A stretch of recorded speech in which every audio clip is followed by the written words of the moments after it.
Donc le thème aujourd'hui c'est « Je ne mourrai pas dans le désert ». Alors je prendrai la peine d'enseigner afin que nous puissions consigner les vérités profondes que le Seigneur a déposées dans mon cœur. Il est donc important que chacun d'entre nous sache que l'homme n'a pas été créé pour vivre dans le désert. C'est vraiment fondamental. L'homme n'a pas été créé pour vivre dans le désert. Quand Dieu a conçu et créé l'homme, il a manifesté l'homme sur la terre dans un endroit appelé le Jardin d'Éden. Un endroit paradisiaque, un endroit de plénitude absolue, d'un bonheur indescriptible. Un endroit où l'homme était en parfaite communion avec Dieu. Dieu étant l'ami de l'homme et l'homme étant l'ami de Dieu, et l'homme travaillant pour les desseins absolus du ciel sur la terre en tant qu'ambassadeur. Jusqu'au jour où, de façon insidieuse et de façon maligne, le serpent, qui était l'animal le plus rusé d'entre les animaux des champs que l'Éternel Dieu avait fait, vint vers la femme et réussit à la séduire en disant: Dieu a-t-il dit que vous ne mangerez pas de ce fruit? Parce que Dieu sait, où le jour où vous en mangerez, vos yeux, vous ne mourrez pas, mais vos yeux suffiront et vous deviendrez comme de Dieu. La femme prit le fruit, elle mangea, elle donna aussi à son mari qui était auprès d'elle, et son mari mangea. C'est alors que les yeux de l'un et des autres s'ouvrirent et il s'est rendu compte qu'ils étaient nus. Alors à partir de cet acte-là, est entré dans l'univers la déchéance. C'est là, justement par le péché, que ça a été la porte, le péché a été la porte qui a rendu légitime le règne de la mort. C'est-à-dire, parce que l'homme a péché, il a rendu légitime le règne de la mort. C'est ainsi que Satan a pris les télécommandes, justement, du règne sur la terre des hommes. Et il est devenu le Dieu de ce monde. Mais au commencement, il n'en était pas ainsi. N'en était pas ainsi. Donc le péché est entré, justement, par la mort est entrée par le péché. Et la mort a volé le bonheur, a volé la joie, a volé la stabilité, a volé la prospérité, a volé la santé. Bref, a volé tout ce qu'il y avait de beau qui ne pouvait venir que de la vie, parce que le règne de la vie était arrivé à son terme. La loi du péché et de la mort avait fait son apparition sur la terre des hommes. Alors Dieu a regardé les choses et la Bible dit dans Romains 3 verset 23, tous ont péché et sont privés de la gloire. Ça veut dire que sans le péché, l'homme vivait dans la gloire. Donc nous ne devons pas avoir peur du mot gloire, parce que l'homme a été conçu pour la gloire. L'homme vivait dans la gloire, l'homme a été conçu pour la gloire. Et aujourd'hui, quand on entend justement parler de l'Église et de la responsabilité qu'elle a notre sur le soleil, je m'offusque de voir combien de fois Satan a réussi encore à duper certaines personnes d'entre nous au travers de la religion. C'est bien important que chacun d'entre nous comprenne ce que c'est que la rédemption. Quand Jean-Baptiste vit Jésus dans Jean 1 verset 29, il dit: voici l'agneau de Dieu qui ôte le péché du monde. Alors maintenant, vous serez d'accord avec moi que si donc le péché a été la porte qui a légitimé le règne du péché et de la mort, c'est-à-dire la mort est passée par le péché, et si le péché a été ôté de façon normale, de façon légale, la mort ne devrait plus avoir sa présence, son effectivité dans la vie de quiconque aura été pardonné de son péché. On est d'accord? Parce que si le péché a été la porte d'entrée de la destruction par la loi du péché et de la mort, mais celui qui reçoit la vie ne peut plus subir les frasques, ne peut plus subir les outrages justement de la mort. Et ça c'est ton cas, et ça c'est le mien. Et donc c'est quelque chose que nous devons assimiler profondément, pas mentalement, mais une révélation dans notre âme. Nous n'appartenons pas au règne de la mort. La mort a perdu son emprise sur nous. Nous ne sommes pas redevables envers Satan. Nous ne sommes pas ses enfants ni ses petits-fils. Nous sommes des enfants de Dieu. La Bible dit, voyez quel privilège, le Père vous a aimé afin que vous soyez appelés enfants de Dieu, et nous le sommes. Pas nous allons le devenir, nous sommes enfants de Dieu. Je suis un enfant de Dieu. Mais quelle identité royale! Beaucoup de personnes ne réalisent pas ce que ça veut dire, parce que, voyez-vous, la religion à Galvaudé a totalement spolié, détruit la beauté de ce bon mot. Enfant de Dieu, enfant de Dieu, c'est puissant. Aucun ange n'a jamais été de par la filiation appelé enfant de Dieu. Jamais. Aucun ange, aucun archange. Nous seuls, sur la terre des hommes, en tant que nouvelle création, avons reçu donc ce privilège d'être appelés enfants de Dieu. Et la création tout entière tourne son regard et cherche avec anxiété, avec soupir, avec désir que les fils de Dieu se révèlent. Parce que c'est une identité incroyable. Il faut que tu saches, madame, que tu saches, monsieur, que tu saches, mademoiselle, que tu saches, jeune homme, que tu n'es pas n'importe qui. Ce statut est royal, ce statut est prophétique, ce statut est divin.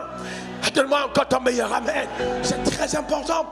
Et donc tu devais substituer ta réalité ou tes réalités à cette vérité absolue. Tu n'es pas ce que le monde dit que tu es. Tu n'es pas défini par les circonstances ou les combats que tu livres. Ton identité va prévaloir sur les circonstances que tu traverses. C'est pour ça que Jésus a dit, lorsque vous priez, dites que ton règne vienne. Il dit notre Père, notre Père. Ça veut dire qu'il reconnaît que Jésus, je reconnais que le Père n'est pas un Père exclusif à lui seul. Parce qu'il a dit notre Père. Donc Dieu n'est pas simplement le Père de Jésus, mais il est devenu notre Père. Donc là, il y a une filiation. Et notre Abba, notre source, celui qui est responsable sur nous, celui qui veille sur nous, celui qui a tracé un chemin pour chacun d'entre nous. Et je veux vous parler de Dieu. Imaginons un moment, vous voyez frères et sœurs, et nous savons que cette pensée est tellement profonde et vraie. Nous savons que le monde dans lequel nous vivons a été créé par Dieu. Et nous lisons dans la Bible que l'or et l'argent appartiennent à Dieu. Toutes les choses incroyables, extraordinaires appartiennent à Dieu. Mais cependant, nous avons un problème à assimiler que le Dieu qui est notre Père soit à même de nous donner ce qui est à lui. C'est là justement la grande hérésie. C'est ça justement quelque chose que je n'arrive pas à comprendre. Que Dieu débouche tes oreilles et que la religion déménage. Que l'obscurité s'évanouisse. Que la lumière soit dans ton entendement. Au nom suprême de Jésus. Dis après moi, ce qui est à mon Père est à moi. Encore ce qui est à mon Père est à moi. Je suis de la lignée royale. Héritier de Dieu sur la terre des hommes. Au nom suprême de Jésus. Et donc, voyez-vous, quand Jésus arriva sur la terre, le but donc de Jésus n'était pas de mourir à la croix pour te prendre en disant allons-y au ciel, pour que tu échappes au cercle vicieux de la destruction de la puissance des ténèbres. Non, ce n'était pas le but. Non. C'était pas le but, c'était pas de t'amener au ciel, mais c'était de te donner de vivre sur terre ce que Adam n'a pas vécu dans sa plénitude, de révéler Christ, de révéler la volonté de Dieu, de marcher dans la domination et la victoire. C'est pourquoi Dieu te sauve au travers de Jésus-Christ. Regarde ce qu'il lui-même il dit. Parce que certaines personnes disent, écoute ce que Jésus dit, lui-même de sa propre bouche. Jean 10, regarde ce qu'il dit. Le voleur ne vient que pour dérober. Dérober quoi? La gloire. Égorger et détruire. Mais moi, Jésus, je suis venu afin que les brebis aient la... Et qu'elles... Vous savez, pendant longtemps, on disait que les brebis aient la vie et qu'elle est en abondance. Ce n'est pas qu'elle est en abondance, qu'elle ait la vie et qu'elle soit. Donc la conséquence de l'avènement de la vie est de te transmuter, c'est-à-dire te transporter dans la dimension de l'abondance de la vie. En d'autres termes, la présence de la vie divine devrait mettre fin à l'oppression désertique et propulser ta vie dans un territoire de haute productivité. Afin que la nouvelle création devienne l'expression visible de la pensée profonde de l'homme, de Dieu à l'égard de l'homme, que la création n'a pas connue mais qui se révèle à la fin des temps. C'est ainsi que Dieu annonça que la gloire de la dernière maison sera plus grande que celle de la première. Afin que là où Adam n'a pas réussi, toi et moi nous allons réussir. Oh, ta manière de dire amen m'embête. C'est ça justement l'évangile que nous prêchons. Ce n'est pas un évangile de lâcheté, ce n'est pas un évangile d'abandon, d'irresponsabilité, de démission des tâches qui nous ont été confiées. Mais bien plus, c'est un évangile de démonstration. De démonstration, c'est ça ce que Dieu attend de nous, que nous démontrons dans notre génération que le Dieu que nous prêchons, de qui nous témoignons, est un Dieu vivant, amen, capable d'intervenir encore de façon visible.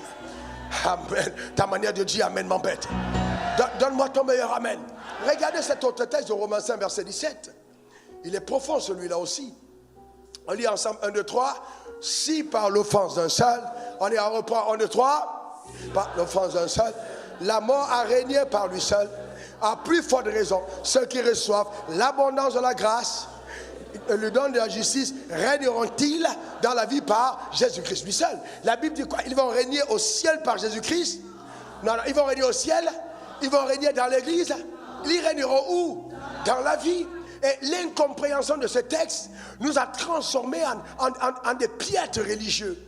Des personnes qui n'attendent que le dimanche pour exprimer leur être, leur capacité à pouvoir être important. Alors que la Bible dit, tu régneras dans la vie. C'est-à-dire, quel que soit le couloir où Dieu t'a placé, tu viens en tant que roi pour manifester le règne. Tu régneras dans la vie. Je le déclare et je l'établis au nom suprême de Jésus. Pendant que je parle, écoute-moi bien, j'ai réduit au silence les décrets de l'enfer. Je déclare, écoute-moi bien, dans ta lignée, il a été dit, personne ne règnera. Mais je dis maintenant que les chaînes sont brisées, les embargos sont levés. Amen. Les impossibilités deviennent possibles. Reçois cette grâce dans le nom de Jésus-Christ. Donne-moi encore ton meilleur amen. Dis encore amen. Vous savez, frères et sœurs, nous n'avons pas peur de dire que nous sommes en guerre. Parce que quiconque dit que ton règne vienne est en train de faire une déclaration de guerre. Mais nous savons de façon claire que celui qui est en nous est plus fort que celui qui est dans le monde. Nous n'avons pas peur. Nous n'avons pas peur. Les sorciers n'auront pas le dernier mot. Frères et sœurs, jamais de la vie. J'ai dit jamais. Et cette parole, écoute-moi bien, elle sort de ma bouche, elle enrobe ta vie, elle te couvre. Et j'ai dit, les sorciers n'auront jamais raison de ta vie. Ce n'est même pas possible. Ça n'arrivera pas. Tu règnes dans la vie par Jésus-Christ, lui seul. Maintenant, suis-moi bien, suis-moi bien, suis-moi bien. Oh Dieu Tout-Puissant, que Dieu ouvre notre entendement. Ce n'est pas encore le temps de prophétiser, mais c'est une prophétie. Vous voyez par exemple un homme comme David. David est un roi entre 15 et 17 ans. Il était adolescent, ça va 18 ans. Il est roi. Mais David était juste berger. La Bible est claire, berger. Il n'est allé à aucune école. Il n'a pas été formé ni à Harvard, ni à l'université de Cocody, non, nulle part. Mais il était avec Dieu. Ce berger-là a été choisi par Dieu. Et plus tard, ce berger va diriger la nation la plus puissante de l'époque. Comme pour dire que si aujourd'hui les gens te font croire que le fait d'être illettré est un handicap à la révélation de ta divinité, ce n'est comme mensonge ensorcelé. Ce n'est pas possible. Je dis bien, ce n'est pas possible. Il faut bien que tu comprennes que l'illettrisme n'est pas le fait de ne pas connaître ce qui est écrit dans le livre de géographie ou de philosophie. Mais le véritable illettrisme, c'est le fait d'avoir absence de connaissance de la vérité. Parce que bien des fois, nous connaissons le mensonge et nous sommes couronnés pour ça. La vérité est plus élevée. La révélation de Dieu est plus profonde. Celle qu'un homme que Joseph avait, Joseph vendu par ses propres frères. Vendu par ses propres frères, va arriver comme majordome dans la maison de l'intendant de Pharaon. Et nous allons voir comment la Bible dit l'ange de la prospérité l'accompagne. En d'autres termes, c'est une présence invisible qui l'escortait tous les jours et qui le rendait à même des résultats remarquables. Écoutez-moi bien, vous avez longtemps fait, vous voyez, l'apologie de la sorcellerie, du diable, de Satan. Jamais la présence de Dieu ne manifeste dans une église où on passe le temps à parler des démons. Jamais. Écoutez bien, vous venez dans cet endroit, vous sentez la frisson et l'électricité du ciel. On n'est pas là pour prouver la promotion du diable. Non du tout, mais celle de Dieu. Est-ce que tu sais, écoute-moi bien, que tu marches dans la vie de tous les jours, et vas-y, marche, vas-y. Et un ange est à côté en train de te chuchoter les formules du succès. Amen. En train de te dire, pas le Saint-Esprit simplement, mais un ange juste à côté te chuchote certaines choses importantes. Et à l'intérieur, tu as là la chose de Dieu, appelée le Saint-Esprit, capable d'attester que la parole que tu écoutes n'est pas une parole de défaite, mais une parole qui trace ta vie, qui t'amène vers le chemin arrêté. Quelqu'un dit, c'est prophétique. Non, ta manière de dire, maman, dis-le encore. Ça veut dire quoi? Écoute-moi, vous savez, vous devez aller dans la révolution totale. Totale. Je ne mourrai pas sans avoir révélé Christ. Ah non, je pensais que tu allais dire, je ne mourrai pas. Je ne mourrai pas sans avoir révélé Christ. Impossible. Impossible.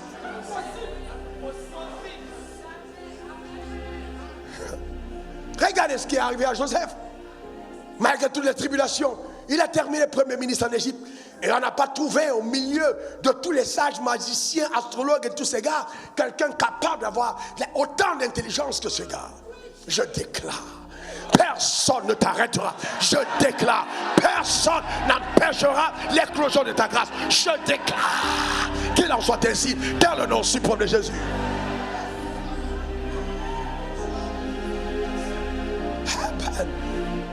Ce n'est même pas possible. Ils régneront dans la vie par Jésus-Christ. Jésus est plus que suffisant. Jésus est plus que suffisant. Jésus-Christ. C'est que vraiment, nous n'avons pas compris ce que c'est Jésus dans la vie d'un individu. Jésus, c'est la plus belle rencontre. Jésus, c'est le meilleur des choix. Jésus, c'est la vie à l'absolu des absolus. Jésus, c'est le firmament de la gloire. Jésus, c'est l'indescriptible du bonheur. Jésus, c'est l'ascension dans la zénitude absolue. Que Dieu comble ta vie. Que Dieu comble ta vie. Amen. Frères et sœurs, c'est l'évangile. Regardez ce qui est écrit dans Apocalypse verset 10. Regardez, on va lire ensemble. 1, 2, 3. Attends. Et tu m'as fait roi. Et tu m'as fait quoi? Et sacrificateur pour toi, Dieu. Et je régnerai. Il t'a fait quoi? Roi. Alors dis-moi, il t'a fait roi. Il t'a fait roi. Vous savez, il t'a fait roi. Ce n'est pas la Cour constitutionnelle qui a dit que Dieu est validé. Mais là, il s'agit de la haute Cour suprême de justice qui déclare en vertu de pouvoir souverainement attribué à Dieu par lui-même que Dieu est fait roi dans le couloir de ton appel. Qui peut contester ta royauté? Personne ne peut contester ta royauté. Personne. Je pensais que tu marcherais comme un roi pendant 1 minute. Amen. Pour révéler ta royauté. Personne ne peut l'arrêter. Personne ne peut l'arrêter. Dieu t'a fait roi. Dieu t'a fait roi. Dieu t'a fait reine. J'entends Dieu me dire de décréter quelque chose par rapport à ta royauté.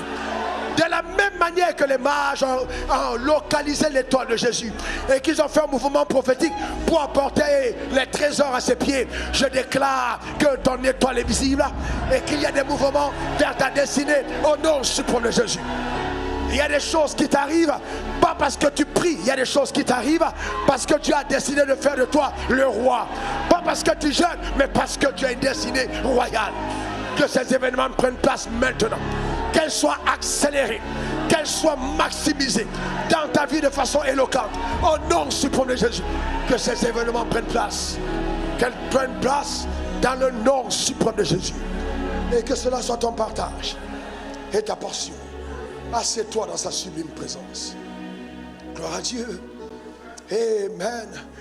Dans Dieu, suivre Jésus, frère, c'est quelque chose de puissant. Quelque chose d'incroyable. C'est suivre Jésus, c'est décider de vivre une vie glorieuse. Mais vous voyez bien plus, quand on suit Jésus, notre vie devient la démonstration de la rédemption. Amen.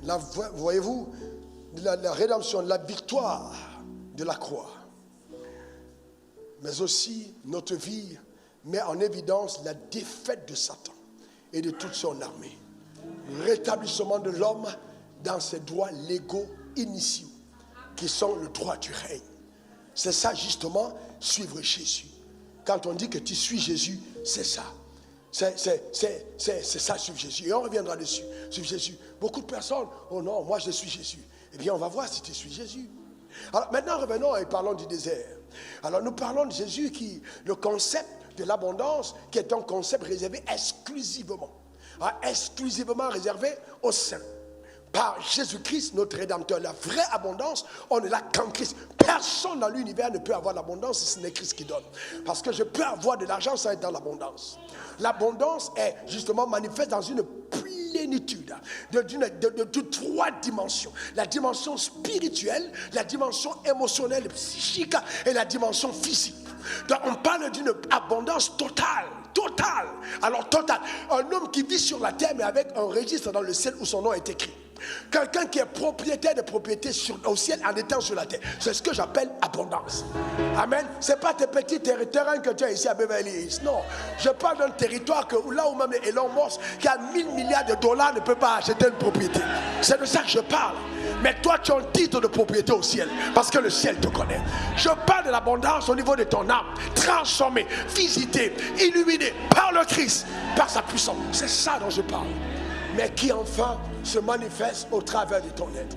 C'est pourquoi David, ayant compris la plénitude de ces choses, dira: le bonheur et la grâce m'accompagnent. C'est-à-dire, je ne les accompagne pas. C'est-à-dire, quand je marche, ils sont à côté. Quand j'avance, ils avancent. Quand j'avance, ils progressent. En fait, ce que tu dois comprendre, c'est que ce type de message maximise sa grâce, augmente ton bonheur. Parce qu'en fait, ton bonheur dans la vie est conséquent, vous voyez, à la connaissance révélée que tu as de Dieu.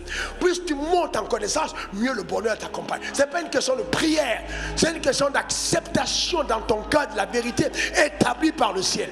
Vous êtes pur à cause de la parole que vous avez entendue. C'est ce que Dieu dit. Oh, que ces choses prennent place. Que ces choses prennent place. Que ces choses prennent place. Oh, je ne l'ai pas dit au premier culte, mais je parle au nord, au sud, est, ouest. Je commande aux quatre vents, aux quatre coins cardinaux de faire un mouvement prophétique vers ton être, afin que la création te localise comme étant le Fils de Dieu, le bien-aimé de l'Éternel, l'héritier des prophéties annoncées à Abraham, et que les choses t'arrivent pas à cause de toi, mais à cause de cette alliance. Donne-moi encore ton meilleur amen. Dis encore amen. Quelqu'un dit: c'est mon partage, c'est ma portion, c'est mon héritage. Sous le soleil, au nom suprême de Jésus. Alors assieds-toi un moment, assieds-toi un moment. Nous allons comprendre pourquoi malgré ça, l'homme qui est donc prédestiné à vivre cette vie élogieuse, cette vie spéciale, unique, particulière, cette vie couronnée, cette vie distinguée, peut-il parler de désert? Mais pourquoi? Et c'est quoi le désert? Je vais vous expliquer aussi simplement. Le désert est un lieu de difficulté, un lieu d'adversité, et souvent un lieu d'humiliation, un lieu de manque, mais aussi une école. Ah, mais aussi une école. Ah ouais, mais aussi une école, une grande école, une école. Et vous savez, le fait de ne pas avoir la bonne perception du désert peut te donner de ne jamais le traverser. Celui qui n'a pas la bonne perception du désert finit par y mourir. Il faut avoir la bonne perception du désert. Le désert n'est pas un rejet de Dieu. Souvent, c'est même un signe d'approbation que Dieu veut faire de toi un instrument de choix. Quelqu'un de particulier entre sa main. Amen. Parce que dans tous les cas, dans le règne spirituel, tu ne peux pas avoir l'autorité sur ce que tu n'as pas vaincu. Et le désert te permet d'avoir des victoires. Des victoires sur certains ennemis, des victoires sur certaines choses. Le désert est important. Que dit très important. Et c'est très important. Et je vais vous montrer ici trois choses prophétiques qui arrivent, ou bien qui caractérisent le désert. Trois choses prophétiques. Premièrement, le désert est un lieu de rencontre avec Dieu.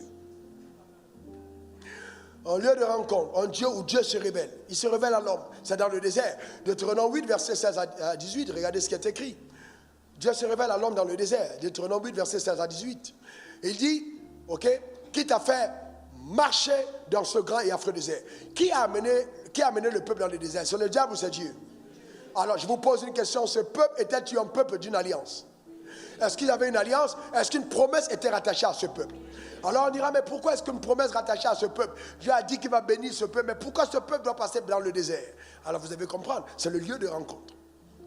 Voyez, c'est le lieu de rencontre. Et il dit, où il y a des serpents brûlants et des scorpions. Dieu sait qu'il y a des serpents brûlants, qu'il y a des scorpions. Dans des lieux arides et sans eau. Waouh!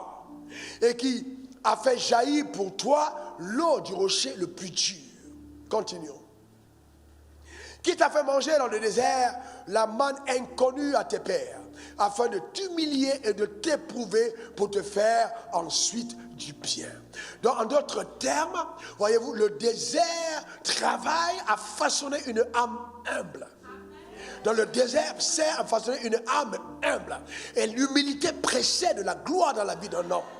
Donc, il y a des épreuves dans la vie qui ne viennent pas te détruire, mais qui viennent t'épurer, qui viennent te permettre justement d'être transformé de l'intérieur. Car cette transformation intérieure est totalement vitale pour ce que Dieu veut faire au travers de ta vie. Ah oui. Donc ce sont des déserts qu'aucune prière ne peut abréger, aucune prière. Ne peut permettre d'éviter aucune prière. Tu dois passer par là parce que c'est le chemin indiqué. Le drame, c'est que quand les gens y arrivent, tellement ça peut être dur qu'ils finissent par porter les noms du désert. Ils commencent à s'appeler selon le quartier où ils habitent dans le désert. Tu n'es pas du désert. Tu passes dans le désert. Tu n'es pas du désert. Parce que comme je vais te le dire encore, le désert est un lieu de transition et non un lieu d'habitation. On n'habite pas dans le désert. On passe par là.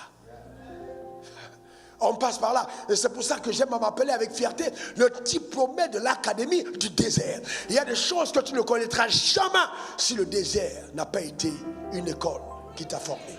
Jamais. Beaucoup de gens disent des choses, mais très peu de gens savent les choses qu'ils disent. Lire la Bible et la citer est totalement différent du vécu de la Bible. La Bible est faite pour qu'on puisse la vivre. Tu comprends ce que je veux dire? Qu'on puisse la vivre. Ah oui, et puis Dieu va donner au désert, pour certains d'entre nous, d'être un lieu de rencontre. Deuxième dimension du désert, c'est un lieu où Dieu t'enseigne la foi, à dépendre de lui entièrement. Il t'enseigne la foi. Il t'enseigne la foi au travers des épreuves. Une foi incroyable. Regardons comment il enseigne la foi au peuple d'Israël. Le peuple a faim. Le peuple est sorti d'Égypte. En Égypte, on mange des concombres, on mange de la bonne nourriture. Ils savent qu'ils ont des fours, ils ont des réchauds à gaz, ils ont tout, ils préparent.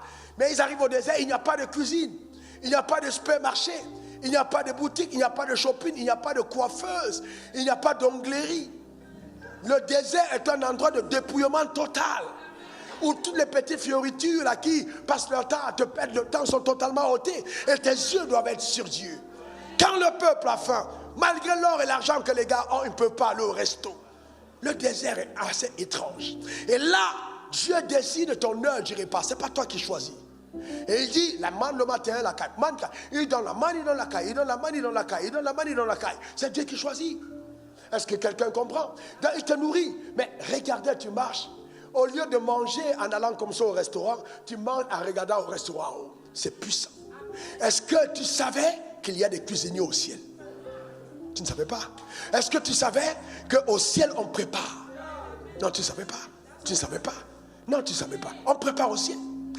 La preuve, regardez, Pierre après la grande pêche, il a la pêche miraculeuse. Après Jésus a dit, jette ton filet sur la droite. Je vais vous dire une chose. S'il n'y a pas de nuit où ça n'a pas marché, pour que Jésus fasse marcher par sa parole, tu ne le connaîtras pas. Et il y a des moments où tous tes efforts vont être vains. Tu vas tout faire, mais ça n'a pas marché. Dieu le fait exprès pour que tu apprennes à ne pas dépendre de ta capacité ou de ta force. Ça ne marche. Tu as fait toutes les prières, mais ça n'a pas marché. Alors il dit, maintenant je veux que tu apprennes à t'abandonner entre mes mains. Quand Dieu tourne le ridicule ton savoir humain, quand Dieu confond tes aptitudes et tes capacités que tu as eues humainement, pour te montrer que l'homme ne vit pas de pain seulement, mais de toute parole qui sort de la bouche de Dieu. Que la parole de la bouche de Dieu a plus de poids que les instructeurs qui t'ont enseigné pendant 25 ans et qui ont fait de toi un agrégé.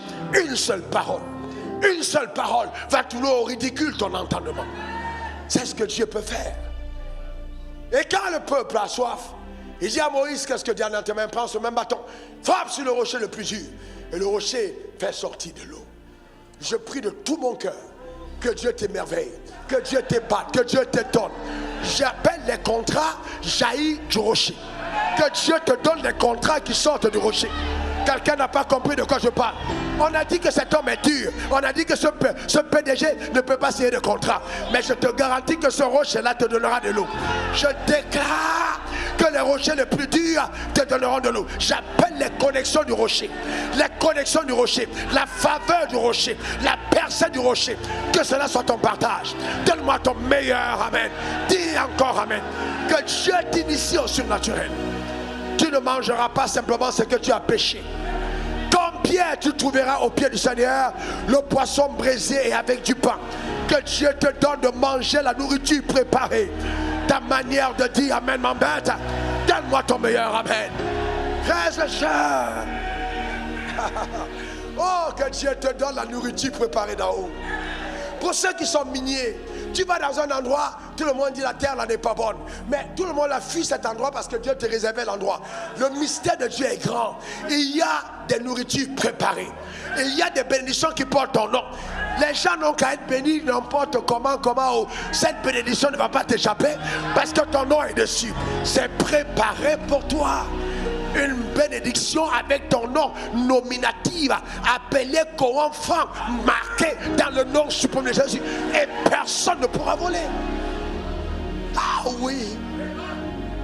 Dans le désert, j'ai vu des choses incroyables. Un jour, une femme, oh, c'est comme si c'était hier.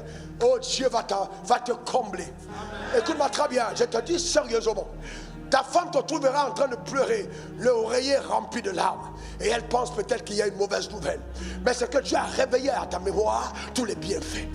Des choses incroyables qu'il aura accomplies pour toi. Tu vas regarder dans le rétroviseur et tu vas dire non, papa, tu m'as épaté, tu m'as étonné. Les victoires que tu as traversées, les épreuves qui devaient te détruire, qui ne t'ont pas détruit, ta réputation qui a été endommagée mais qui est restaurée. Dieu le fera, il le fera par sa puissance incroyable. C'est Dieu, c'est simplement Dieu.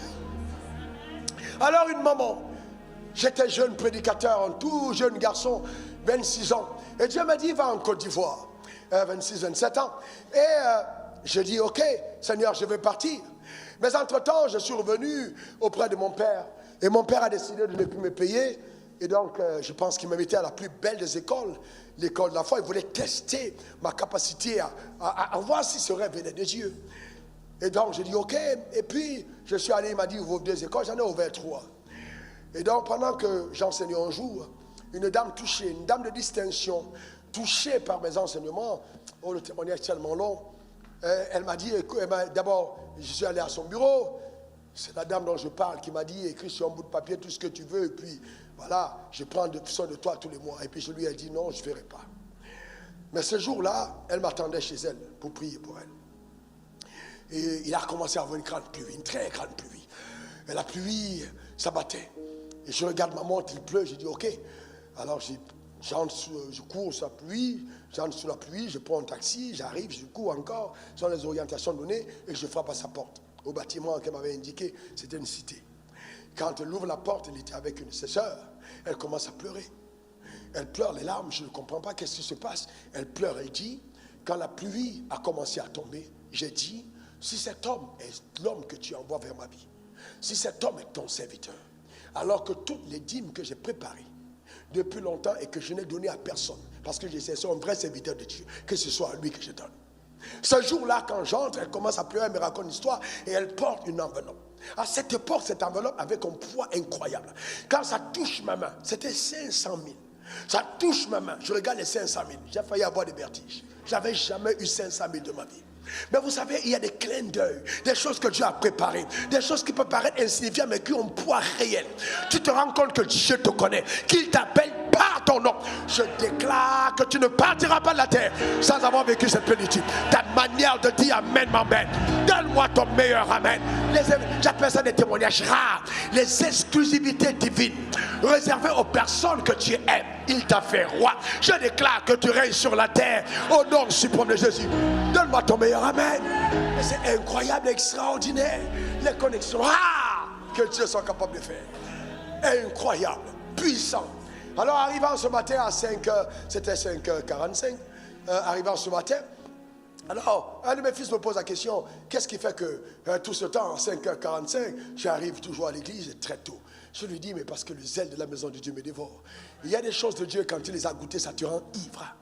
Il y a une certaine hardiesse, une certaine joie, une certaine passion que tu ne peux pas expliquer. En fait, le bonheur divin est comme un élixir drogant.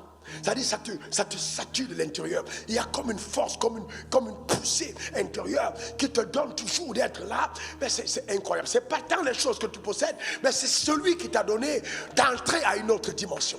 Vous savez, le même peuple pendant 40 ans n'est pas allé au supermarché. Mesdames, ne perdez pas trop votre argent sur vos têtes et sur vos ongles.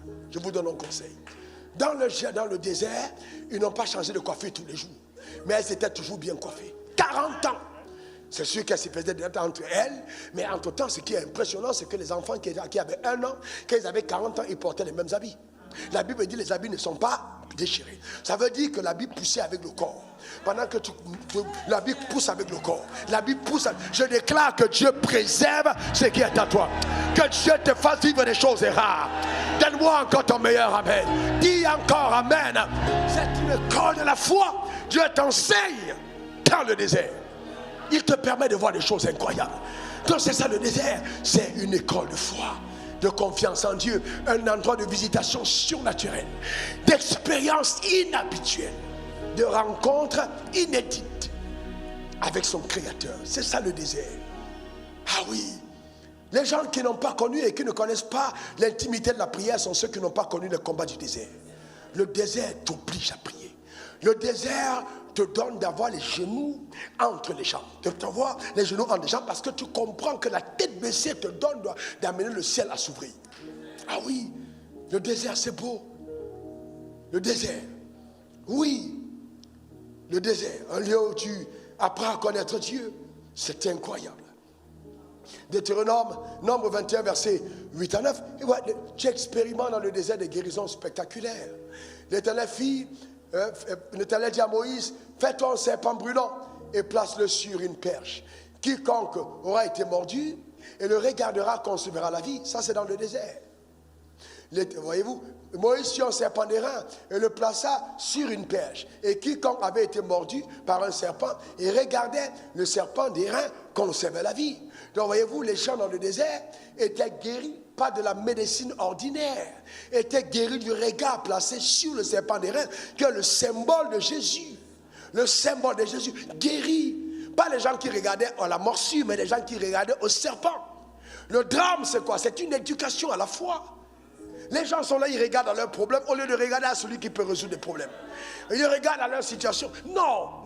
Oh, ma maladie. Non. Tourne-toi des diagnostics. Mets de côté, classe ce que les médecins ont dit et regarde à Christ qui est capable de te restaurer. C'est quoi le cancer devant le serpent d'airain? C'est quoi le VIH?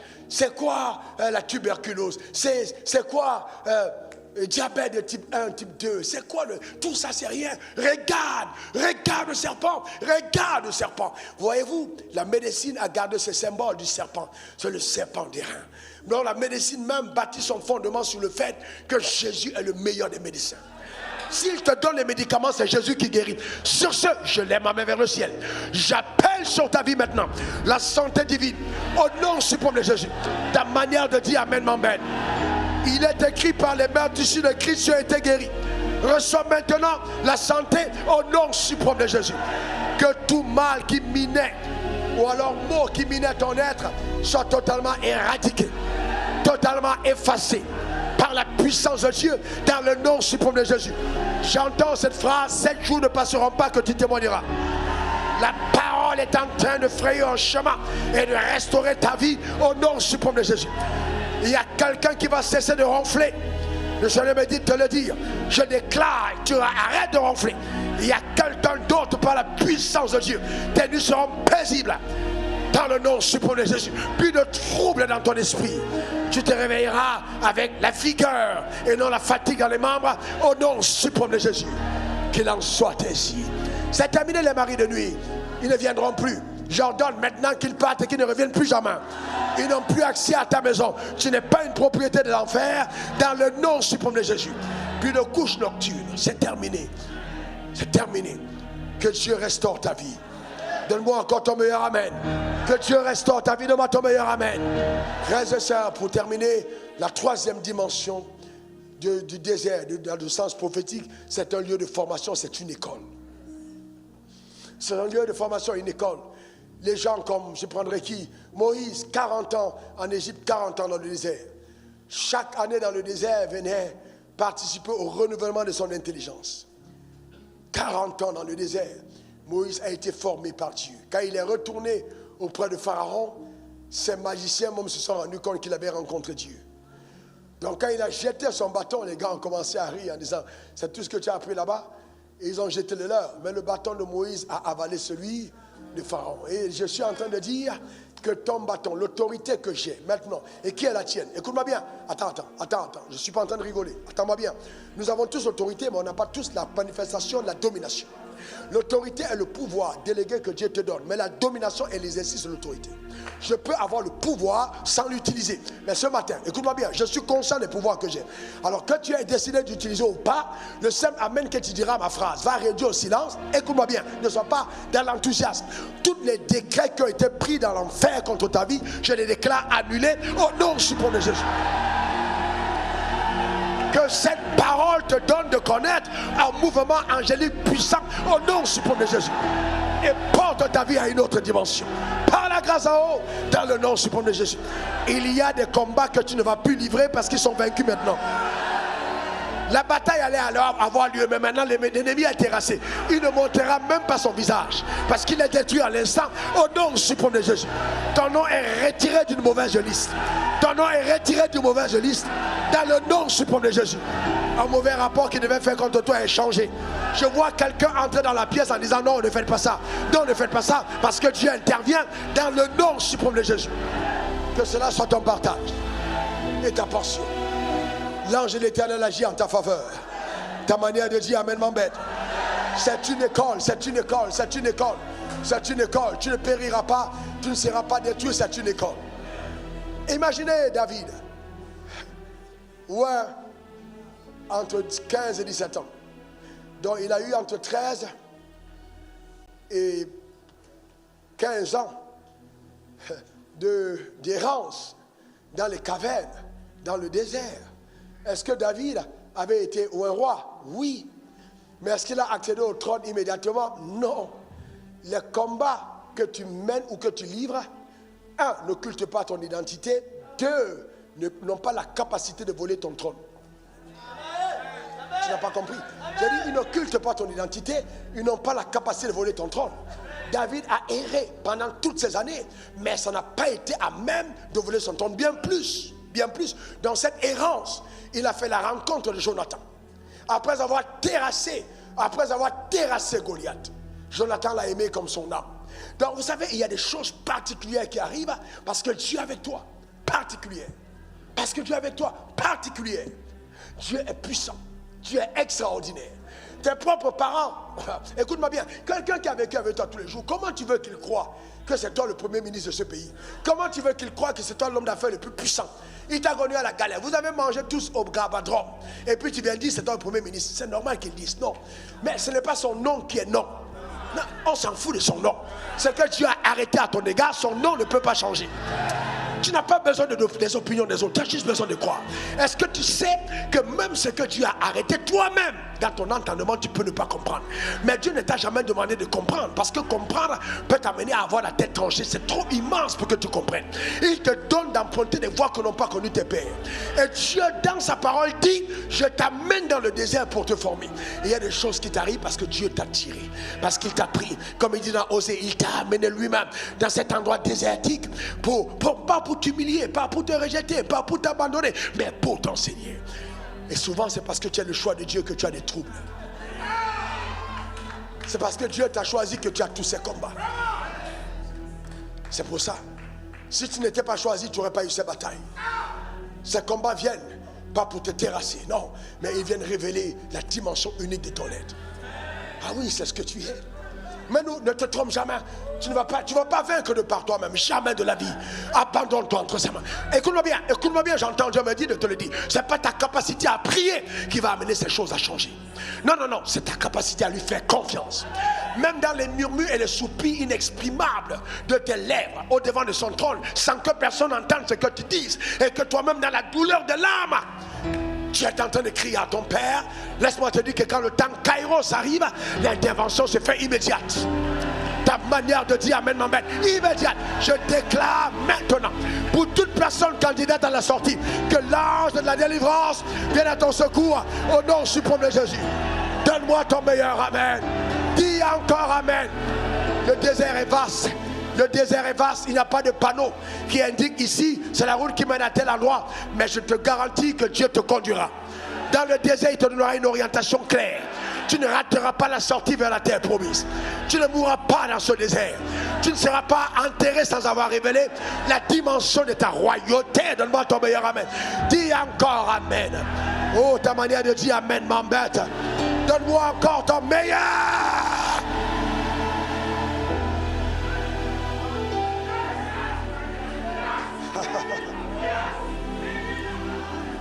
C'est un moment. Il faut que tu comprennes ça. C'est un moment. Vous savez, moi j'ai un problème avec certains d'entre vous. Demande-moi lequel. J'ai dit, j'ai un problème avec certains d'entre vous. Voilà, c'est le manque de compréhension de la vérité. Vous savez, on a eu la fête de la Pentecôte il y a quelques semaines. Bon, le Saint-Esprit est arrivé. Mais qu'est-ce que le Saint-Esprit est venu faire? À votre sens, il est venu faire quoi? Dans Jean 18, la Bible dit, le volant devient comme le rebelle égorgé de tout. Jésus est venu afin que le bébé ait la vie et qu'elle soit. Très bien. Romains 5, verset 17, ceux qui reçoivent le don de la grâce, le don de la justice et l'abondance de la grâce régneront dans la vie par. Ils régneront. Apocalypse 5, verset 10, il nous a fait roi et nous régnerons. Alors maintenant, quand le Saint-Esprit arrive, l'un des mensonges les plus puissants, c'est qu'on pense que le Saint-Esprit vient pour que tu parles en langue. Non. Non, je suis désolé. Il n'est pas venu pour que tu... Non. Tant que le parler en langue ne te rend pas intelligent, il y a un problème. Il n'est pas venu t'abrutir. Il n'est même pas venu montrer que tu es un homme. Non, premièrement, il est venu t'aider à révéler la victoire de la croix. Donc, écoutez, le jour de la Pentecôte, la Bible dit que le Saint-Esprit est descendu le jour de la... Ça veut dire que ce n'est pas parce que le Saint-Esprit est descendu qu'on appelle ce jour la Pentecôte. La Pentecôte existait avant l'effusion du Saint-Esprit. Je reprends. La Pentecôte existait avant l'effusion du Saint-Esprit. C'était d'abord une fête de prémices et de moissons, qui plus tard a été transformée en une fête de célébration de la loi donnée à Moïse. Donc le peuple se réunissait pour célébrer. Après Pâques, 50 jours plus tard, le fait que la loi a été donnée à Moïse. Maintenant, simple. Dieu dit, j'envoie mon esprit, pas n'importe quel jour, ce jour-là. Pourquoi il choisit d'envoyer son esprit le jour de la célébration de la loi? C'était juste pour dire, le prophète Moïse vous a conduit dans le désert et il est mort dans le désert. Ne célébrez plus jamais la loi parce que personne ne peut entrer dans l'abondance en faisant de la loi son roi. Personne ne peut hériter de l'abondance. Personne. Moïse devait mourir dans le désert parce que celui qui a valorisé la loi n'entre pas à la terre promise. Personne. Dans ce jour-là, le Saint-Esprit descend comme pour dire, ce prophète-là qui vous a conduit, ce Moïse, n'a pas eu accès à la terre promise parce qu'il a porté la loi.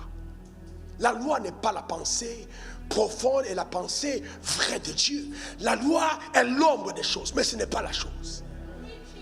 Et donc le Saint-Esprit arrive pour dire, oubliez Moïse. La date de péremption est arrivée, oubliez Moïse. En d'autres termes, le Saint-Esprit descend pour dire, si Moïse vous a conduit dans un désert affreux, arrive un autre prophète qui va vous prendre maintenant de là pour vous amener à un autre niveau.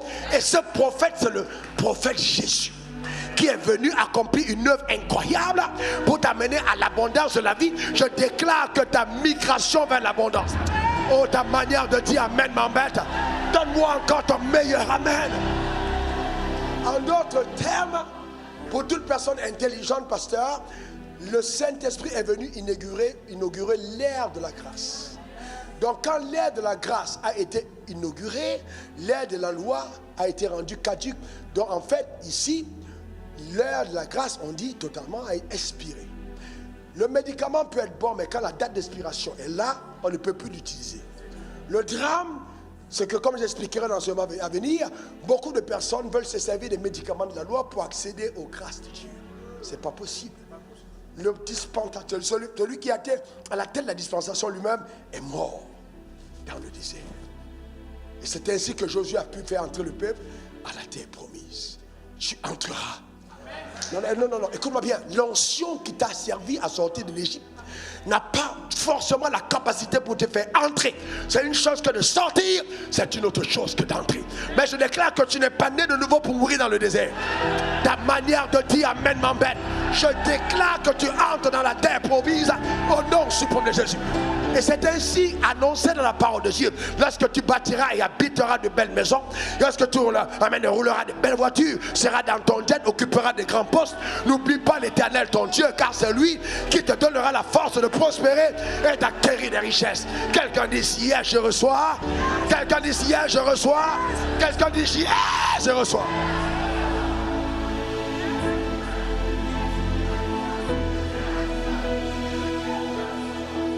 savez, le complexe de pauvreté, ma fille, est un complexe terriblement nocif. Le pauvre, habité par un esprit de pauvreté, aime se trouver dans un environnement où il n'est entouré que de plus pauvres que lui, pour que sa pauvreté puisse avoir l'expression dans un environnement de plus pauvres. Alors ça veut dire que, en fait, la compétition et la rivalité ne naissent que d'un esprit habité par la pauvreté. Un homme qui est béni, un homme qui est dans l'abondance, un homme que Dieu a visité n'a pas le temps d'être jaloux de l'autre.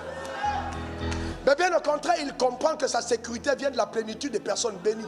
Parce que si tu habites un quartier où toi seul as de la lumière, les voleurs ne viendront que chez toi. Mais si vous êtes nombreux à avoir la lumière tout autour, ils vont hésiter pour savoir dans quelle maison entrer.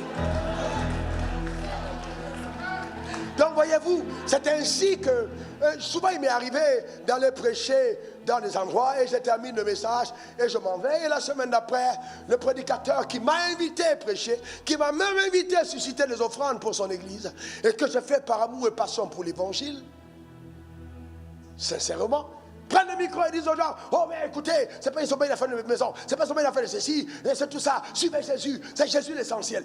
Parce qu'en fait il est intimidé. Quelque chose s'est passé de fort. Les cœurs ont vibré, la puissance est réelle, c'est authentique. Mais comme il y a l'envie de contrôler, d'être de gourou, d'être sur les gens, de s'asseoir sur eux, voilà, donc il faut trouver un discours pour les maintenir en captivité. Et moi je regarde ça, je ris, parce que ça s'appelle la petitesse. Et puis, oh, suivez Jésus. Eh bien, suivre Jésus, c'est quoi? Jésus vient de Yeshua. Yeshua veut dire Dieu qui sauve. En d'autres termes, l'évidence de la suivi de Jésus doit être manifeste par le fait qu'il t'ait sauvé de quelque chose. Numéro 1, de la mort éternelle. Mais cela n'est pas visible et quantifiable. On ne peut pas voir. C'est au ciel qu'on saura qui a été sauvé. Mais comme Dieu nous a appelés à être témoins, le salut n'est donc pas simplement l'élément exclusif avec lequel tu témoignes. S'il n'y a que ton salut, il n'y a pas de témoignage. Ce n'est pas qu'avec le salut, il faut quelque chose d'autre. Donc la deuxième chose, c'est qu'il te sauve de la maladie. Ah oui, oui, oui. Par ces meurtrissures, nous avons été guéris. Donc, en d'autres termes, je dois voir la santé se manifester au travers de mon corps. Mais je trouve aberrant que quelqu'un soit sur l'autel et soit en train de prier pour les malades, mais refuse que le même Dieu qui guérit ces malades soit à même de transformer la vie d'une femme et a fait une grande femme d'affaires. Ça s'appelle encore un complexe. C'est juste un complexe. Mais c'est terrible, hein? Voyez-vous? Et donc, Jésus dit, regardez 2 Corinthiens 8, verset 9, regardez. Jésus te sauve de quoi? Regardez, il te sauve de quoi? Il dit, vous connaissez la grâce de notre Seigneur Jésus, Christ, qui pour vous s'est fait pauvre, de riche qu'il était, afin que par sa pauvreté vous fussiez. J'ai quand même trouvé des personnes, excusez-moi, il n'y a, parce qu'ils sont aveuglés par Satan. Ce n'est pas une insulte. Suivez-moi bien. Dire que là, il s'agit de la pauvreté spirituelle. Quelle bêtise. Comment est-ce possible que Jésus soit spirituellement pauvre? S'il était spirituellement pauvre, il ne nous aurait jamais racheté. Il était riche spirituellement, jamais il s'est fait pauvre. La pauvreté spirituelle est engendrée par le péché et Jésus n'a jamais péché. Donc il n'a jamais été spirituellement pauvre. C'est bien la pauvreté matérielle. Je vous fais la démonstration. Celui qui a créé l'or, celui qui a créé l'argent, celui qui a la bauxite, celui qui a le cacao sec, tout le monde entier en ses mains. Mais il est venu parmi nous, il n'avait pas tout ça. Donc s'il s'est fait pauvre, c'est afin que toutes ces choses-là, tu sois redonné. Maintenant, c'est à toi de décider si tu prends ou pas. Moi, je lève ma main et je vais appeler ça sur toi. C'est à toi de décider. Reçois la grâce. Ta manière de dire amen m'embête. Reçois la grâce, reçois-la pleinement dans le nom suprême de Jésus. Donne-moi ton meilleur amen. Donne-moi ton meilleur amen. Donc suivre Jésus, c'est manifester la plénitude de la victoire de la croix et d'être à même de revivre le plan initial conçu par Dieu pour ta vie. C'est ça le suivre. C'est ça le suivre. Ce n'est pas dit aux gens, voyez-vous, les gens abandonnent les travaux, ils viennent à l'église, ils prient tous les jours de la semaine. Parce que quelque part, on a quelqu'un qui a un complexe de pauvreté. Laissez les gens aller travailler. Homme d'affaires, gagnez l'argent. Politicien, faites la politique. Coiffeur, coiffez-nous bien. Si tout le monde était pasteur, qui m'aurait coiffé hier? Tu vas aller voir la Coupe du Monde ce soir. Le match glorieux de la Côte d'Ivoire. Cette sélection brillante qui fait honneur à l'Afrique. Mais si personne ne jouait, qui allait regarder le match?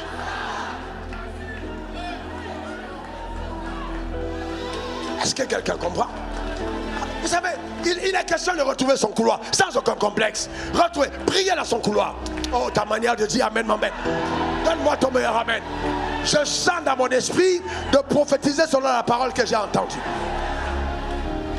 Dis après moi, prophétise. Est-ce que je peux parler sur ta vie? Est-ce que je peux appeler à l'existence quelque chose? Donne-moi ton meilleur amen. Donne-moi ton meilleur amen. Je lève ma main droite vers le ciel. Je déclare établi selon la parole de Dieu que tu es un fils de prophète et un fils de l'alliance. Que dans la parole annoncée à Abraham ton père est sa manifestation des pleines dans ta vie au nom suprême de Jésus. Il a dit ta postérité possédera la porte de ses ennemis. Qu'il en soit ainsi. Tu possèdes la porte de tes ennemis. Aucune bataille surnaturelle et mystique ne pourra te renverser. Tu marches dans la pleine domination au nom suprême de Jésus. Et la main de Dieu, dans sa puissance la plus incroyable, conduit ta vie de façon victorieuse au nom suprême de Jésus. J'annonce maintenant, dans le nom suprême de Jésus-Christ de Nazareth, que tu as la tête et non la queue, tu es en haut et non en bas. La grâce de la prééminence t'accompagne partout dans le nom suprême de Jésus. Oui, tu seras toujours élevé. Aucune conspiration ne te fera descendre. Dans le nom suprême de Jésus, tu es la lumière de Dieu dans ta génération. Tu brilles et tu ne seras pas caché sous la table. Toute action de la sorcellerie, toute manigance des ténèbres pour embrigader ton talent, ton potentiel est détruit maintenant au nom suprême de Jésus. La gloire de Dieu éclate. La gloire de Dieu éclate à ton égard au nom suprême de Jésus. Le monde, je dis bien le monde reconnaît l'huile qui coule sur ta vie. Les mondains reconnaissent l'huile qui coule sur ta vie. Je déclare dans le nom suprême de Jésus que le cycle de la loi du péché et de la mort est interrompu dans ta vie au nom suprême de Jésus. Maintenant, tout autel, tout embargo, toute parole qui a travaillé contre toi, tout vent contraire s'arrête. La faveur t'accompagne dans le nom suprême de Jésus. Ta vie attire la faveur de Dieu dans le nom suprême de Jésus.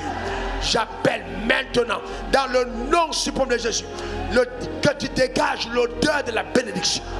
Les gens te verront et reconnaîtront que tu es béni par Dieu. Dans le nom suprême de Jésus. Ta manière de dire amen m'embête. Dis encore amen. Les portes s'ouvrent devant de toi de façon miraculeuse. Les connexions surnaturelles s'établissent. Dans le nom suprême de Jésus, je dresse une table en face de tes adversaires et où ondule ta tête et ta coupe déborde.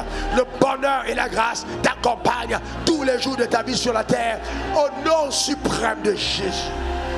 À partir d'aujourd'hui, qu'importe le lieu où tu te partiras, quel que soit le mandat qui t'a été assigné sous le soleil, quelle que soit la couleur de ta peau, quelle que soit ta nationalité, quelle que soit ta condition sociale, je déclare dans le nom suprême de Jésus que tu n'habiteras plus jamais dans le désert.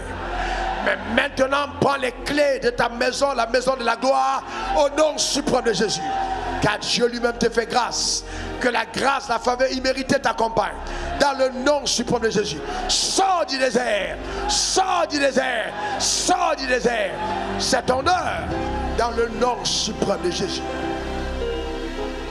Quels que soient les géants qui ont maintenu en captivité tes promesses, j'annonce par la puissance de Dieu qu'ils n'ont été que la compagnie de sécurité pour préserver tes biens. Ils ne pourront pas en jouir. Je te donne la capacité de les déloger. Qu'il te redonne ce qui est à toi, ce qui avait porté ton nom. Qu'il te l'accorde maintenant par la puissance d'en haut, dans le nom suprême de Jésus. Oui, je déclare, viens maintenant, viens maintenant, viens maintenant et allons à Canaan. C'est ton l'heure d'aller à Canaan. Viens maintenant, allons à Canaan, viens et allons à Canaan, dans le nom suprême de Jésus. Pas simplement un endroit où tu manges la manne et la caille, non, mais un endroit où coule le lait et le miel. Je déclare maintenant que tu reçois le ticket pour aller au pays de l'abondance, dans le nom suprême de Jésus.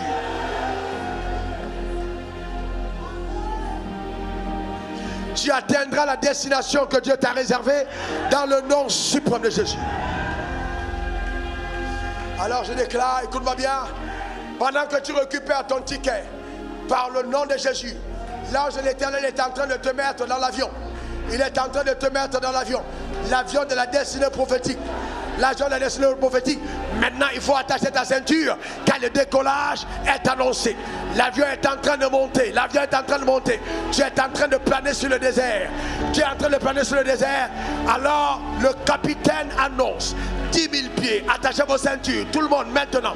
Nous sommes sur le point d'atterrir à l'aéroport de l'abondance. À l'aéroport de l'abondance. Le temps est clément. Le bonheur y est. La grâce est là. La faveur est là. L'avion est en train d'atterrir à l'aéroport de l'abondance. L'avion vient de se poser. S'il vous plaît, s'il vous plaît, s'il vous plaît, restez encore assis. Restez encore assis. Le roulage n'est pas terminé. Le roulage n'est pas terminé. Maintenant, vous pouvez desserrer vos ceintures. Vous êtes attendus. La porte s'ouvre. Oh, désarmement des toboggans. Vérification de la porte opposée. Allez, allez, maintenant, désarmez, désarmez. Tout le monde peut sortir. Je te vois sortir et entrer à l'aéroport de l'abondance. L'abondance, c'est ton partage et ta portion. Donne-moi ton meilleur amen. Reçois la grâce. Tu es attendu, tu es attendu, tu es attendu à l'aéroport.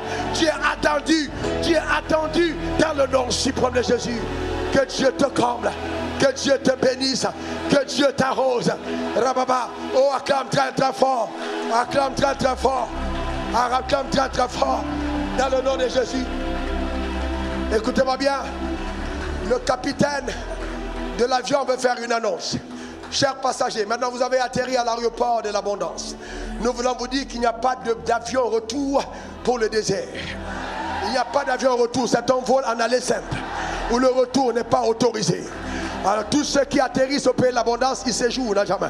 Allez-y, occupez vos espaces, occupez vos territoires, accomplissez votre destinée sous le soleil par la grâce de Dieu, au nom suprême de Jésus. Quelqu'un dise amen 3 fois.